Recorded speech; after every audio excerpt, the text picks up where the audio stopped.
sessions, the meaning of leadership.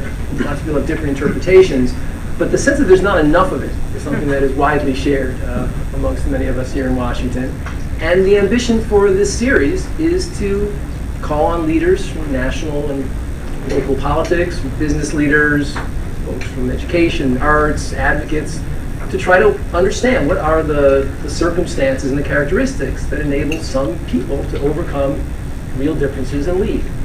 Our imagination at the Bipartisan Policy Center is not that the history of this country was 200 years of classic cohesion. Right? This is not, democracy is not a gentle game, but we've always had people who have understood how to overcome those differences. And so to kind of reflect on this question about what does enable us to overcome the kind of inherent distinctions in any kind of free society, we are delighted today to be joined by Oscar Munoz.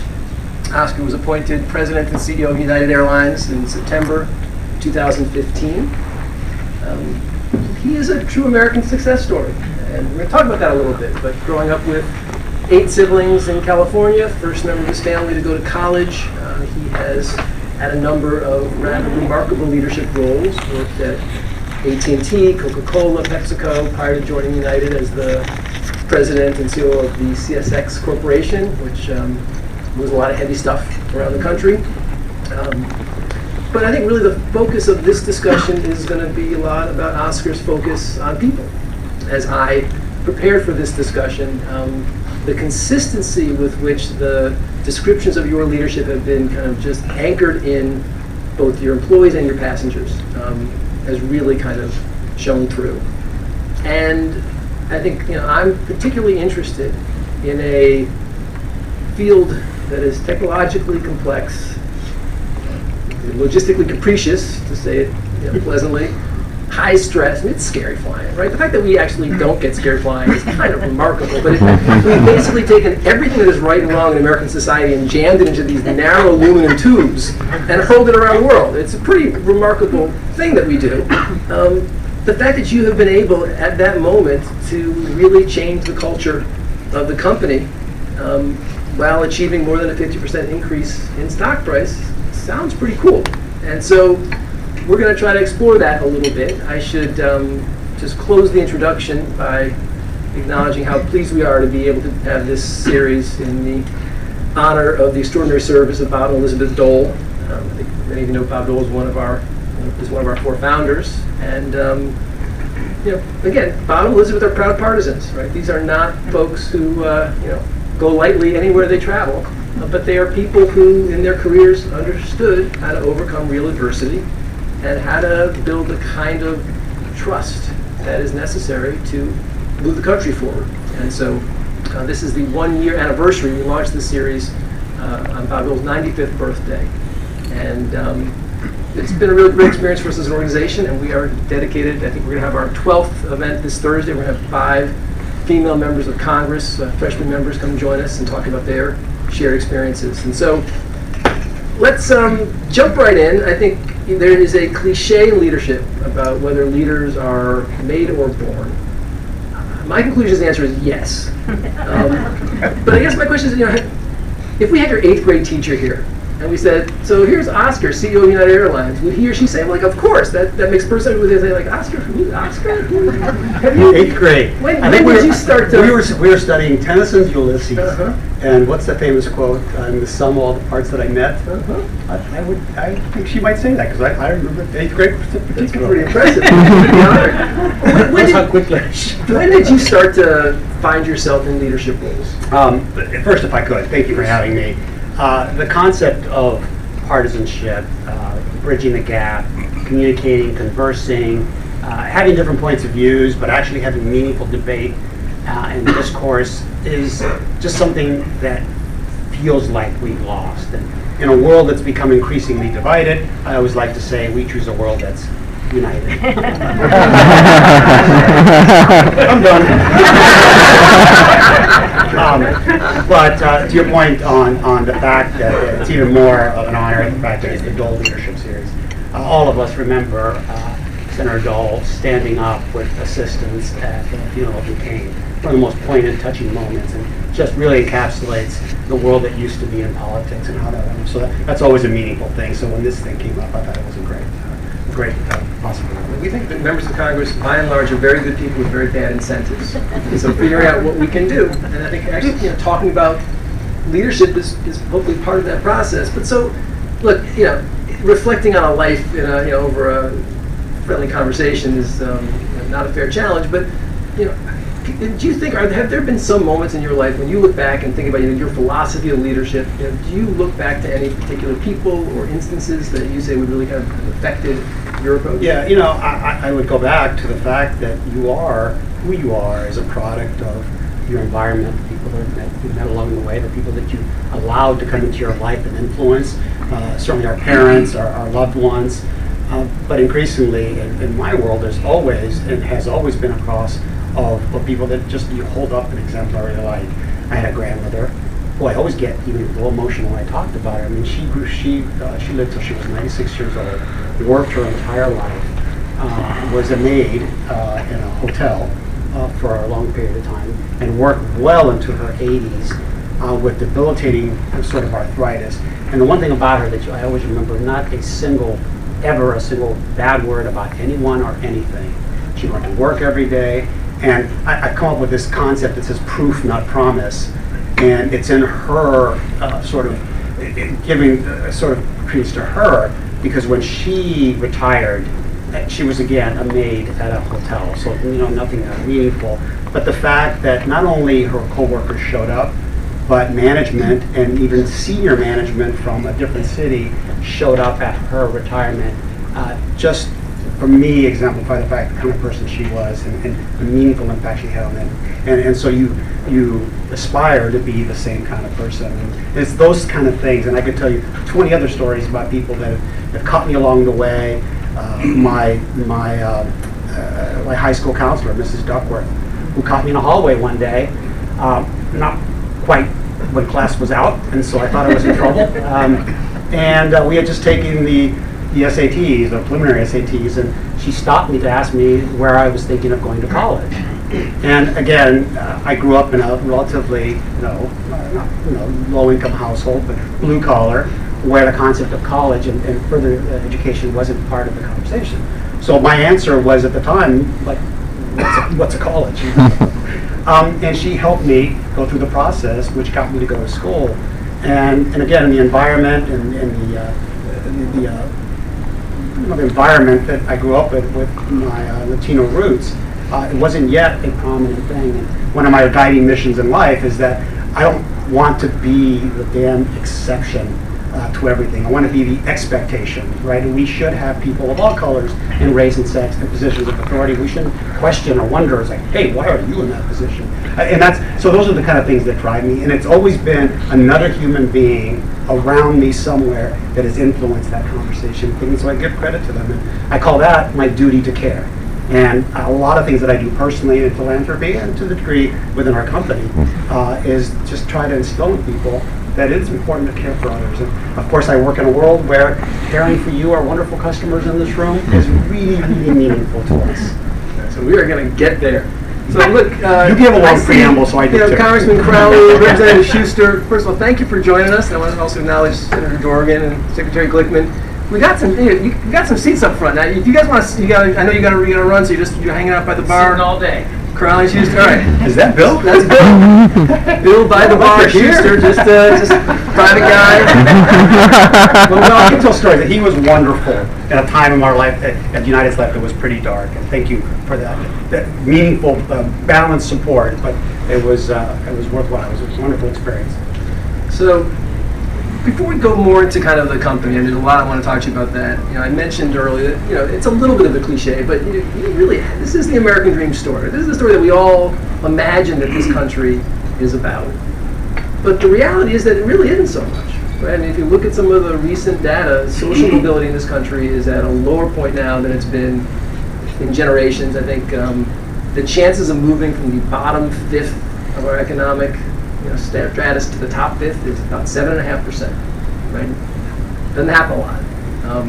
Productivity's increased almost doubled since 1980. Real wages have stayed roughly flat. So I want to talk to you as a CEO, just general, not even just United. You indicate, I got actually a good quote here from your wonderful staff, that you want United to be a company that is both profitable and principled, one where employees not only make a living, but make a great life for themselves and their families. So how are you helping people move up that social ladder? And is that an obligation of a CEO? It's an absolute and complete and total obligation. It's so easy in this day and age to give that responsibility to others. Not my job. My job is to make money for my investors, and all of it is true. But it's an absolute obligation. Social views, philosophical concerns about. We sit over, in my world, over 100,000 people that are worldwide. Our vision in life is to connect people to the things that matter most, and then the second part is unite the world. And that comes from our 90,000 people. That's not a phrase I made up. And that gives me a lot of clarity and support and confidence about having an obligation to do all the right things. We've taken very strong stances on sustainability, diversity. You cannot find a more diverse set of board members or leadership in this industry than you have at United. And what's more importantly is that they're incredibly valued, high-performing individuals, all chosen on merits and meritocracy rather than just this aspect. I've lived my entire life under this guise of, you have to work harder, Austria, because you're different than other people. And so I did.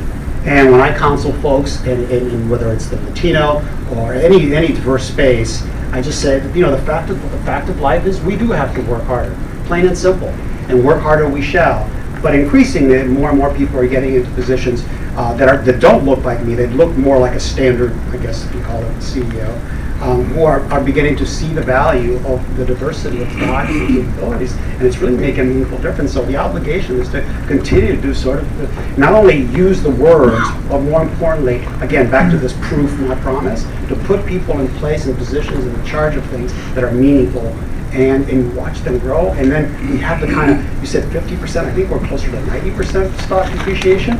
It makes a difference when you have success, and again, this concept of profitable but principled along the way is meaningful. So yeah, there's a damn serious obligation. Let's talk about Wall Street a little more, because when I have the pleasure of talking to a lot of CEOs, on these basic questions of kind of shareholder versus stakeholder, kind of the simplistic frame, right? Is the obligation Milton Friedman every 90 days maximize profits, or is it my community and my country and liberty? People basically say, look, I'm with you. But Wall Street, the first signals that you were really thinking about it differently was executing a lot of those labor agreements that had been open-ended for a while. So I'd love you to just talk about why that instinct, but also you got a little cringy response from Wall Street right up front. So just explore this stakeholder-shareholder question. I'm just really interested in how you think about it. Sure. This is where I think people mistake the emotion and drive and purity around principles as being too touchy-feely and soft. Well, Oscar just wants to treat people well, and that's all we're going to do. We, from almost day one, we have had a very definitive, structured, strategic plan of attack about what we needed to accomplish in order to get where we are today. And so you've got to have that plan. That takes care of all your constituents, not only your community, your employees, your customers, but of course Wall Street. And sometimes not everyone understands what you're doing because in this world there's no good deed that goes unpunished, certainly. And so having a plan that, we all hear it, in order to take care of your customers, you've got to take care of your people first. Right? How many books have been written about that? Everybody says the words, who does it?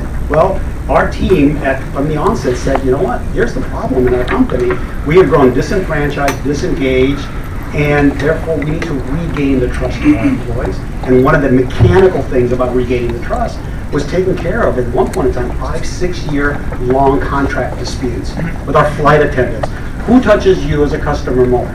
You're a flight attendant. So 5-6 years in, we haven't treated them like meaningful, valued part of the family. So you have to fix those things. And yes, there's a cost to it. Wall Street wants to know what the return. Well, you fast forward to where we are today. Here's the return. We have a better customer experience. We have better profitability. We're able to invest in things like sustainability, the community, talk about things like diversity with meaningful proof as to who's accomplished that. And so it's not this nilly-willy, gee God, feel-good thing. You have to have a very definitive plan. We laid out a plan last January about our growth strategy. And you talk about Wall Street going a little crazy, we went crazy. But we put together a team at United that knows exactly what it's doing. We vetted that plan for months on end. And so when we launched it, we had every expectation that it was going to do exactly what it's been doing. Nobody else knew, and all people, will get worried. You have to have this conviction about everything that you're doing with a fairly strong laid out plan. So it's not just about hoping it's going to go well. We've worked very hard to get to those things. Talk a little bit about, you've watched and you've been a CEO for many years and you've been kind of in C-suites of companies. It seems to me that the role and the expectations of CEOs is changing quite dramatically. The expectation that you are a public figure, that you have views on policy issues. As you have been in these roles over the last decade, is that a fair assertion? Would you feel like the public expectations of your role is different now than it would have been a decade ago? Yeah, accountability, transparency have all increased mightily, and I think rightly so for investors and businesses. We all grew up, a lot of us, in a different world.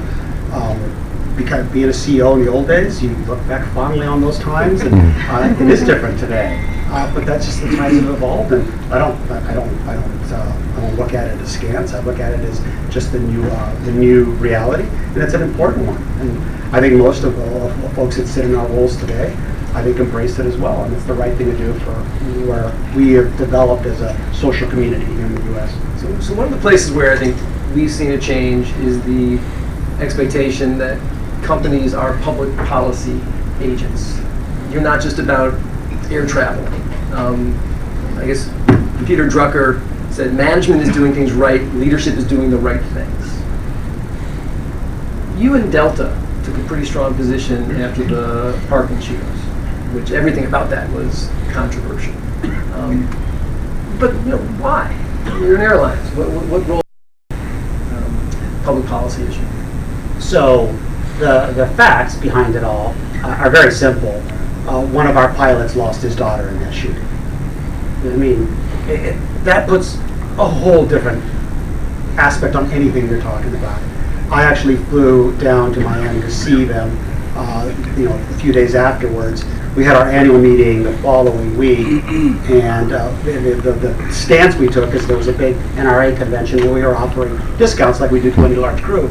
I think we felt that it was not the appropriate thing to do given the circumstances that it just happened.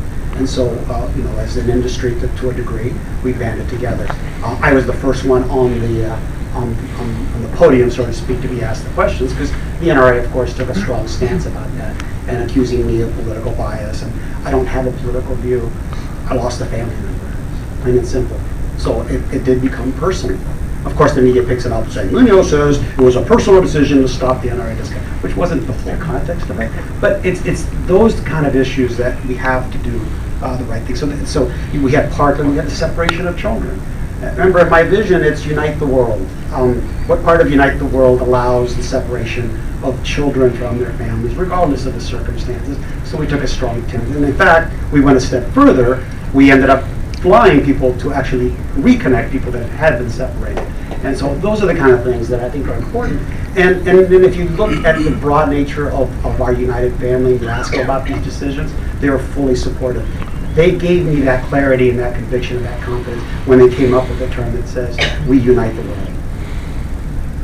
So let's talk a little bit about the world and an issue that you've been very focused on, which is the environment, climate change.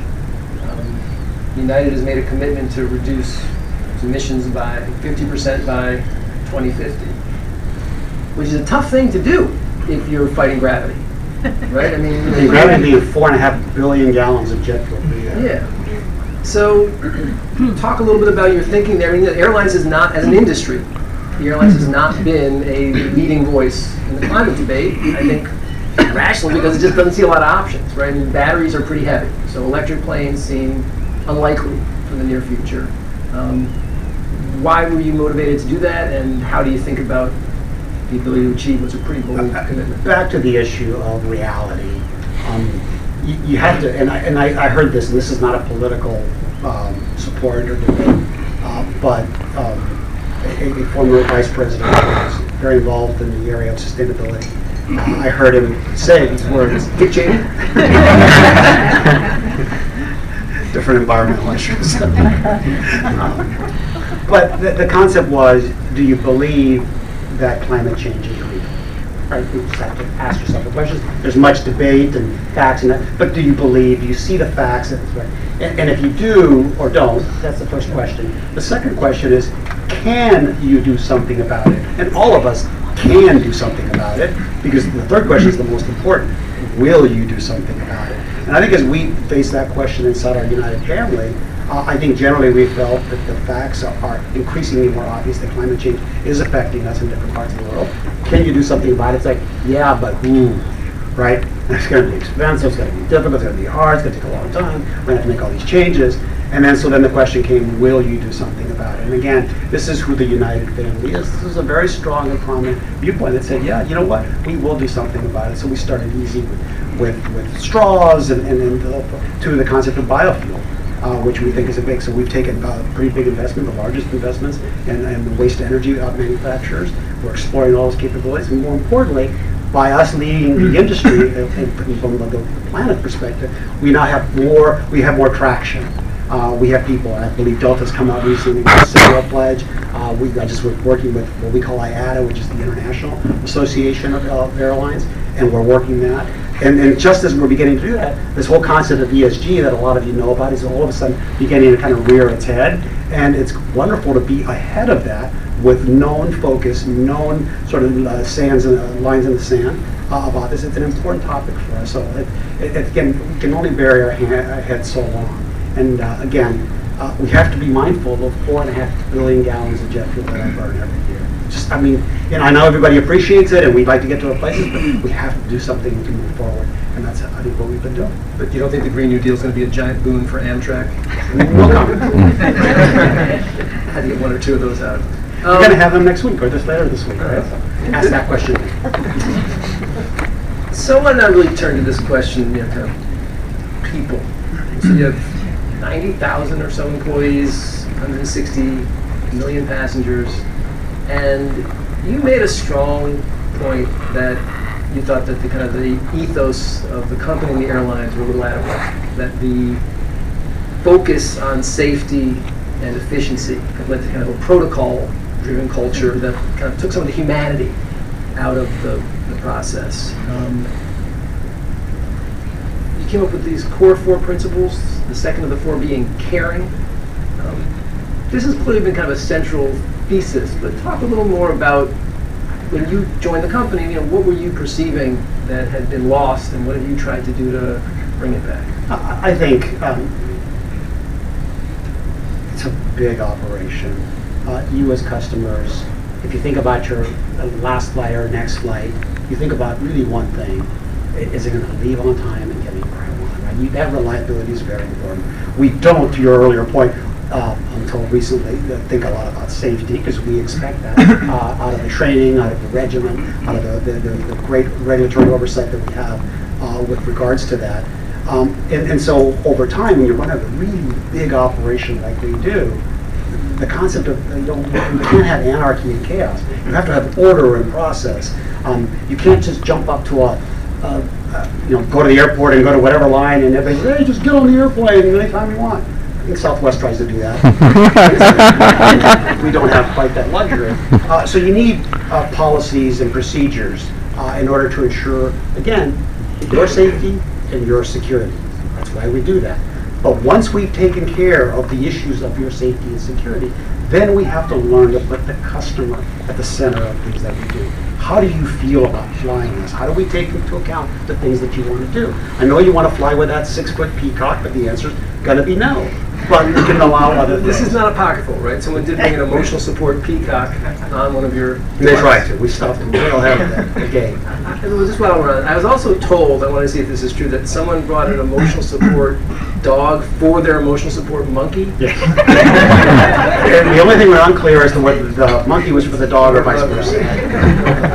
You can't make this stuff up. And so, because as you think about all the logistical things that have to happen right to get a flight in the air, we have a lot of rules, right? And if you sit outside and watch of a gate as a plane is being boarded, you'll hear many people come up with, hey, can I sit next to my friend? Can I bring this? Can I bring this 30-pound bag that's my third bag? And our answer is, and has to be to a degree, no. Not because we don't want you to, but because somebody's already sitting next to your friend. In order to move you, we have to move. There's all those practical things. But over the course of time, with the volumes that we have to generate, we lost that caring feeling. Where it's like, how do we tell people no and explain to them in a meaningful, sort of impactful, personal way? They do that. But at the same time, create an environment where we don't always have to say no. We're building digital tools, we're building all these different things. But at the heart of the matter, the interaction you have with us is with another human being. And how they treat you, how they react to your question, how they answer your question is a really important part. And that comes from the core, right? It has to be. And so giving our folks this core 4 principles of you're always safe first. And then the other 2 are dependable and efficient, what you would expect a big company to say, right? But the second most important thing is caring. And so when you see a mother of 3 running down the terminal to make a connection, and it's the last flight of the day, but your policy, our rules, my procedure says, you know what, it is 5:30 and the gate gets closed, and she's close by, but I'm going to get in trouble if I don't close it at 5:30. That's when care comes in. It's like, you know what, I'm a mother of 2 or whatever. It's like, I'm going to just wait a little bit. And allowing that in the culture that's been so fixated on following rules and procedures, that's where we put that into place. And it took us, and it's taken us to continue this point, a constant affirmation and education and explanation of what it is. We have become so entrenched in policies and procedures that people wanted to know, well, in that example, Oscar, how many minutes can I care for, right? Is it 2 minutes? Is it 6 minutes? And all that sort of stuff. But again, that bred another thing we just created, something called Connections Matter. We actually built technology, big data, AI kind of things. We know where these aircraft are going. We know wind patterns. So we know a small number compared to the rest. So our policies always say, well, let's let the masses get to at a point in time. But if we have room, we know we have room, let's wait for the plane. Now, that hurts us because our on-time metrics will decline. And you will read from the press, well, United Airlines service degrades. But you know what we've been doing in 2 cities today? And we've saved 25,000 connections. Now, that may not be a lot in a world of 160 million people, but you know what? If you're one of the 25,000 people, you care a damn hell lot about what that is. Because it made you feel good about, hey, somebody's waiting for me. And our average delay is 4.5 minutes, and we're always getting there on time. Because we know our mechanics, our big data kind of work knows what we can fly, and it helps you as a customer, and that's the right thing to do. But again, the metrics, we'll have to educate all of the world that the metric alone doesn't tell the whole story, because connections do matter. Well, two anecdotes. I have a seared memory in my mind of seeing the door close. It was not a United flight. I'm not mentioning it was, but we have not flown them since. And as I share with your staff, I actually just was on a flight last week from Denver to DC with my 13-year-old sitting next to my 11-year-old. And she generously shared her ear pads with him so that he could listen to the same video. And he managed to drop it in that invisible depth between the seats. We don't make money by the things we find, by the way. That's one accusation. Which was about to create a generational fissure between my 2 children. And one of your flight attendants saw this happening and she took the seat. I mean, she literally took the seat apart and managed to do it in a way my daughter's very humiliated. It was a remarkable thing.